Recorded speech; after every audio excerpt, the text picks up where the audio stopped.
point. Je vous remercie, madame. Merci bien. Madame Josiane Corneloup.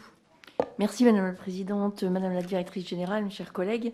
La dénonciation du système Orpea dans le livre Les Fossoyeurs éclabousse le monde des EHPAD privés.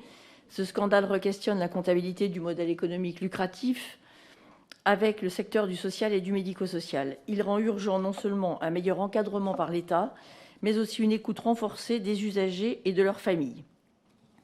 Cependant, nous ne devons pas perdre de vue que la maltraitance n'est pas le seul fait des EHPAD sous gouvernance privée à but lucratif. Comme le souligne Madame la Défenseure des droits, parmi les 900 réclamations reçues, 45% des dossiers concernent un EHPAD public, 30% un EHPAD à but non lucratif et 25% un EHPAD privé à but lucratif. Les sous-effectifs du personnel se retrouvent dans la plupart des établissements et imposent de réduire le temps passé avec chaque personne pour sa toilette, ses soins, ses repas. Ces conditions de travail conduisent à l'épuisement des professionnels et favorisent des manifestations de maltraitance qui commencent dès que l'on impose un rythme à une personne âgée qui n'est pas le sien, lequel nécessite du temps, de l'attention, du respect simplement pour sa personne d'être humain à part entière, quel que soit son degré de dépendance.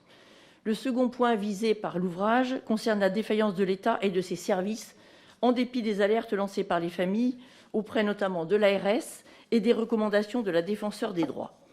Donc j'ai plusieurs questions. Y a-t-il eu des contrôles inopinés concernant les établissements cités dans l'ouvrage mis en œuvre par l'ARS d'Île-de-France avant la publication de l'ouvrage?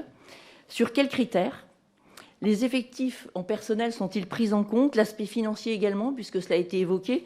28% de remise arrière sur les protections peuvent-ils être décelés?